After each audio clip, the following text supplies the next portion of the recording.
Hi friends. இந்த வீடியோவில் அதாவது என்னோட லைஃப்பில் நடந்த ஒரு முக்கியமான விஷயத்தை தான் உங்ககிட்ட நான் பார்த்தீங்கன்னா ஷேர் பண்ண போகிறேன்.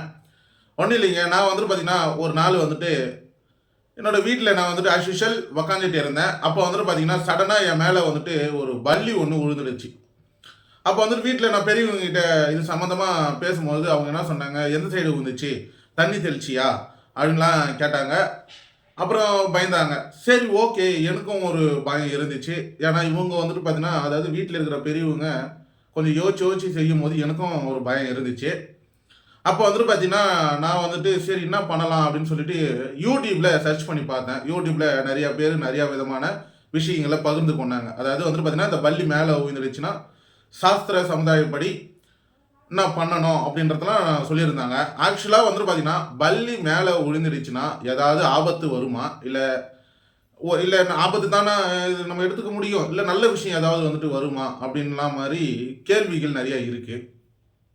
நானும் பார்த்தீங்கன்னா உங்களை மாதிரி தான் பயந்துக்கிட்டு உடனே என்ன பண்ணேன், சரி ஓகே அப்படின்னு சொல்லிட்டு நம்ம பார்த்தீங்கன்னா அன்னை நாளில் என்ன நாள், எந்த தெய்வத்துக்கு அந்த நாள் ரொம்ப முக்கியமான நாள் அப்படின்ட்டுன்னு தெரிஞ்சுக்கிட்டேன்.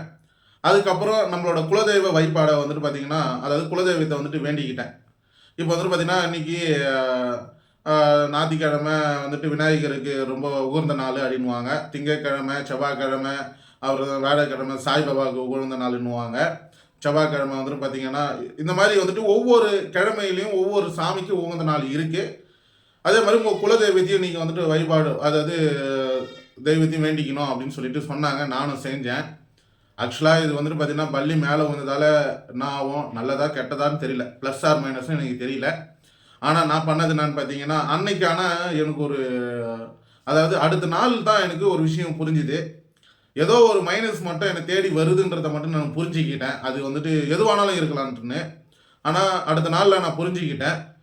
ஒரு வேளை நான் பார்த்தீங்கன்னா அந்த நாளில் என்ன நாள், அதுக்கு எந்த சாமிக்கு உகந்த நாள், அதோட குலதெய்வத்தை நான் வணங்கந்தால அதாவது வீட்லேயே தான், நான் இது எதுவுமே வெளியே போய் பண்ணல, வீட்லேயே தான் காலையில் எழுந்தோடனே குளிச்சுட்டு தலை மொழிவிட்டு இதை பார்த்தீங்கன்னா நான் இந்த தெய்வத்தெல்லாம் வேண்டிக்கிட்டு தான் நான் வெளியே போகிறேன்.